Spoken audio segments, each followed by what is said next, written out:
సుబ్బారెడ్డి గారు ఈసారి ఓటింగ్ శాతం పెరిగింది దాదాపు 81.82%. అంటే ఇదంతా కూడా గతంలో జగన్మోహన్ రెడ్డి గారు చెప్తున్నట్టు మీకు ఇంట్లో మంచి జరిగితే మీ ఇంట్లో మంచి జరిగితే అన్న మంచి చూసారా వచ్చారంట ఈ ఓట్లేయడానికి, లేదా రాష్ట్రాన్ని ఈ రోజున ఒక 20-30 ఏళ్ళు వెనక్కిపోయింది, మనం తప్పు చేసామని ఒక పశ్చాత్తాపంలో బయటకు వచ్చిన ఓటింగ్ అంటారా? ఓవరాల్గా ఎలా చూడాలి మొన్న జరిగిన ఎన్నికలు? చాలా మంచి ప్రశ్న వేశారండి. అందరికీ నమస్కారం. 2024లో జరగబోయే ఎలక్షను ఎంత రక్తసిక్తంగా ఉంటుందో ఏంటో అని చాలా భయపడిపోయిన సందర్భాలు ఒక సంవత్సరం క్రితం కూడా ఉన్నాయి. అసలు ఎన్ని శవాలు లేస్తాయో, ఎంత రక్తపాతంలో ఎన్నికలు జరుగుతాయో, అసలు ఎన్నికలు జరుగుతాయో లేదో అనేంత ప్రశ్నార్థకంగా మిగిలినటువంటి జగన్మోహన్ రెడ్డి గారి పాలన ప్రజలను చాలా కన్ఫ్యూజన్లో పడేసింది. నిజానికి మాలాంటి వాళ్ళు కూడా హై ఎడ్యుకేటెడ్స్ అయ్యండి, పార్టీ లీడర్లు అయ్యండి కూడా మేము కూడా చాలా భయపడిన సందర్భాలు ఉన్నాయి. How to save hour cadre, how to make a voter come up to the vote and వాళ్ళు ఓటుని యూజ్ చేసుకోవటం కరెక్ట్గా జరుగుతుందా లేదా అనేది ఎంతో భయంగా మేము ప్రయాణం చేసాం. ప్రచారంలో అనేక గొడవలు జరిగినాయి, ప్రచారానికి ముందు అనేక గొడవలు జరిగినాయి. ఒక 1 year నుంచి చూసుకుంటే అసలు ఎప్పుడైతే రోడ్ షోలు జనంలోకి వెళ్ళిపోయి చంద్రబాబు నాయుడు గారు జైల్లో నుంచి వచ్చిన తర్వాత పవన్ కళ్యాణ్ గారు, చంద్రబాబు గారు, లోకేష్ గారు ఇట్లా 3 యాంగిల్స్లో ఒక ట్రయాంగిల్ పద్ధతిలో యువగళమని, తర్వాత వారాహి యాత్ర అని, రోడ్ షోస్ అని, చంద్రబాబు నాయుడు గారు అయితే అసలు ఇంకా ప్రజల్లోకి అసలు మమేకమైపోయి రకరకాలుగా ప్రజాగళం పేరు మీద జనంలోకి వెళ్ళిపోయి పిలుపునివ్వడం జరిగింది. ఈ ట్రయాంగిల్ ఫైట్ విత్ జగన్లో అసలు జనం ఎలా తీసుకున్నారంటే, అందరూ ఒకవైపు జగన్ ఒకవైపు మాత్రమే ఎందుకు ఉండిపోయాడు, అందరూ ఒకవైపుకి ఎందుకు వచ్చారు, జగన్ ఒంటరిగా ఎందుకు మిగిలిపోయాడని జనం ఆలోచించడం మొదలుపెట్టారని నేనైతే పర్సనల్గా అనుకుంటున్నాను. సో ఒక్కొక్కటి ఆలోచించడం మొదలుపెట్టే కొద్దీ ఒక ఓటర్కి లేకపోతే ఒక పౌరుడికి, ఆంధ్రప్రదేశ్ పౌరుడికి ఒక క్లారిటీ వచ్చింది.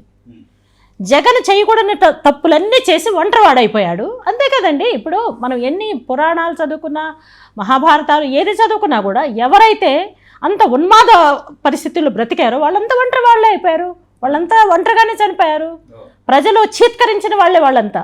సో అదే పరిస్థితుల్లో ప్రతిపక్షాలన్నీ ఒకవైపు, జగన్మోహన్ రెడ్డి గారు మాత్రమే ఒకవైపు ఉండి ఆయన డిఫెన్స్లో పడిపోయి వైనాట్ 175 నుండి గట్టెక్కుతామా లేదా అనేది మొహంలో స్పష్టంగా కనిపించేదాకా వెళ్ళిపోయారు ఆయన.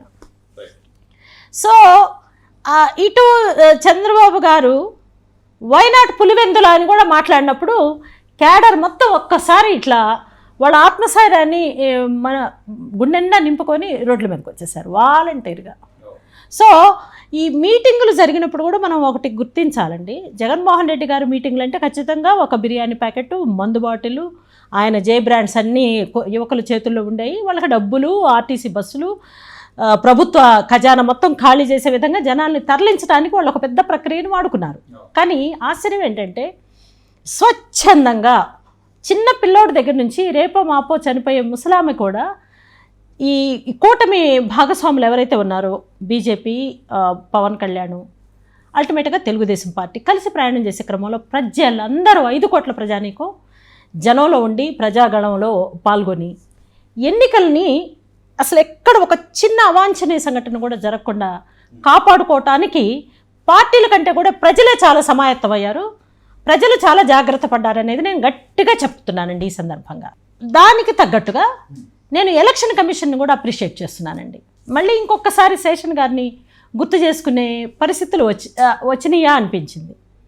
ఎలా అంటే ఒక సంఘటన జరగగానే ఎవరైనా ఫిర్యాదు చేస్తే ఆ ఫిర్యాదు మీద ఎలక్షన్ కమిషన్ ఇమ్మీడియట్గా స్పందించటం, ఇమ్మీడియట్గా యాక్షన్ తీసుకోవటం, ఇమ్మీడియట్గా ఆ సంబంధిత అధికారులు ఎవరైతే నిర్లక్ష్యంగా ఉండి ఎన్నికల కోడ్ నిబంధనల్ని ఉల్లంఘిస్తున్నారో వాళ్ళందరి మీద యాక్షన్ తీసుకోవడంలో ఈసీ కూడా చాలా చక్కగా యాక్ట్ చేసిందని నేను చెప్పగలను.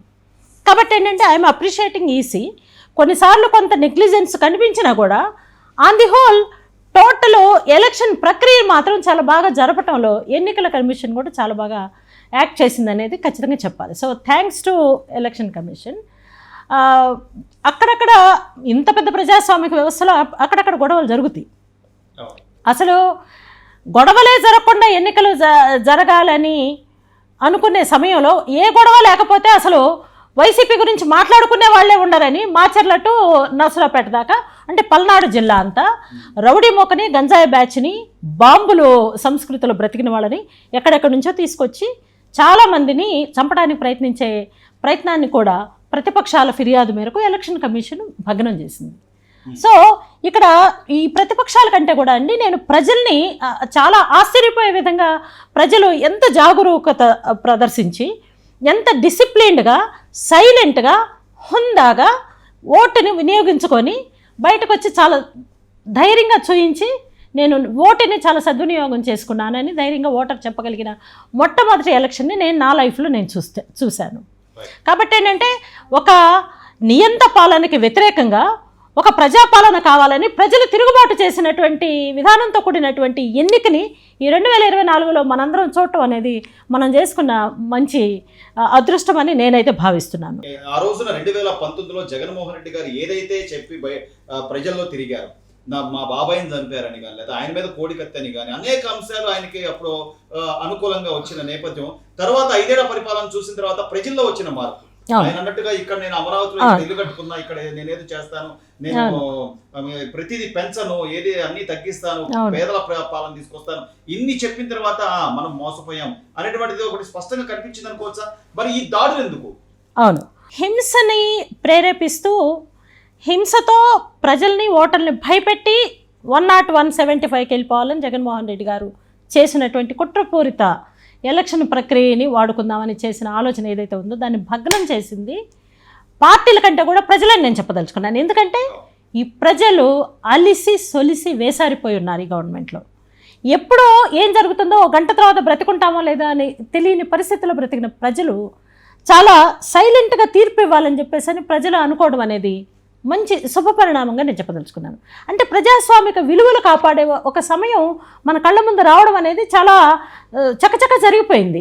అంత క్రితం అసలు ప్రజాస్వామ్యమే లేదు, ప్రజాస్వామిక విలువలు లేవు, మానవత్వం లేదు, పౌర హక్కులు లేవు, మానవ హక్కులు లేవు, మహిళా హక్కులు లేవు, బాలల హక్కులు లేవని మాలాంటి వాళ్ళందరూ గొంతు చించుకొని మేము పోట్లాడితే పాలకపక్షంతో వాటన్నిటికీ సమాధానం ఒక ఓటరు వాటన్నిటిని ఆకలింపు చేసుకొని అర్థం చేసుకొని ఒక మార్పు ఒక సంచలనాత్మకమైనటువంటి మార్పు ఈరోజు రాకపోతే అసలు ఎవరు బతికి బట్టగట్టలేము అనే ఆలోచనకి ప్రజలే రావడం, ప్రజల్ని ఆ విధంగా సమాయత్తం చేయగలగటంలో పార్టీలు ఉండడం, పార్టీలో మాలాంటి వాళ్ళు నిరంతరం పనిచేయడం అనేది అందరూ భాగస్వామ్యంగా కంబైన్డ్ అందరూ ఒక రెస్పాన్సిబిలిటీగా social responsibility, political responsibility, constitutional responsibility, democratic రెస్పాన్సిబిలిటీగా తీసుకొని అందరూ కలిసి పనిచేయడం అనేది ఇక్కడ కళ్ళ కట్టినట్టు కనిపిస్తుంది.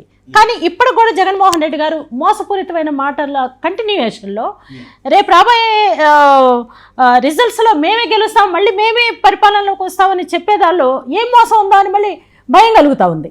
అంటే ఇక్కడ ఒకటి జరుగుతుందండి, మేము నొక్కి ఒక్క నుంచి రైట్ ఫ్రమ్ ది బిగినింగ్ ఒకటి చెప్తున్నాం. అగ్రరాజ్యాలైనటువంటి అమెరికా లాంటి దేశాల్లో, వెస్ట్రన్ కంట్రీస్లో అన్ని దేశాల్లోనూ దరిదాపుగా బ్యాలెట్ పేపర్ విధానం ఉంటే భారతదేశంలో మాత్రం ఈవీఎం విధానం వచ్చింది. అంటే ఇక్కడ అసలు ఒక చిన్న సెల్లులో ప్రపంచాన్ని మొత్తం చూడగలిగేటువంటి ఆధునిక శాస్త్రీయతతో కూడినటువంటి సాంకేతిక జ్ఞానం వచ్చిన ఈ టైంలో ఈవీఎంలను ఎట్లయినా సరే ఉపయోగించుకోవచ్చు అనేది ఒకటి భయపడ్డాం మేము.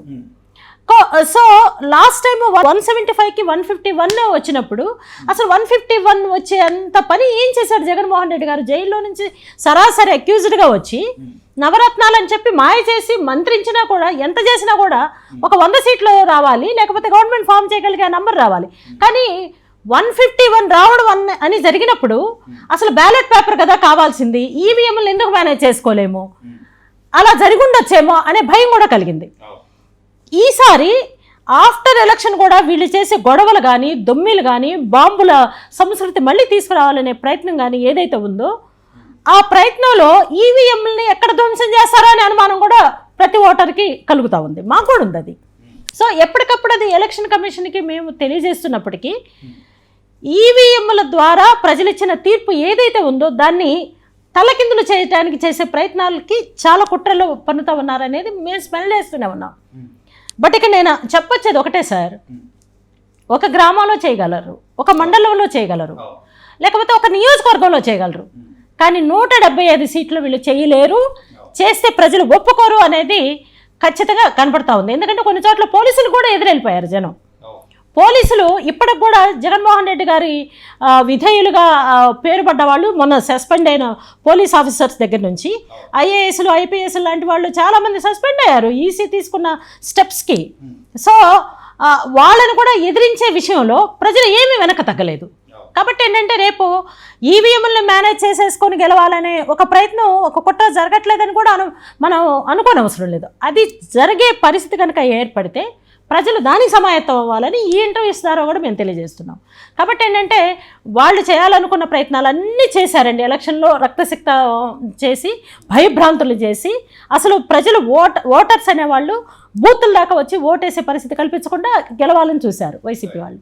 కానీ వాటన్నిటికీ తిరుగుబాటు చేసి తిప్పికొట్టి జనం ఓటేసి ప్రజాస్వామ్యాన్ని కాపాడుకున్నారని తెలియజేస్తున్నాం. కానీ రిజల్ట్స్ వచ్చేదాకా కూడా ఒకలాంటి అలజడి, భయము, అభద్రతా భావంలో ఈరోజు ఆంధ్రప్రదేశ్ ఉండడం అనేది శోచనీయమండి.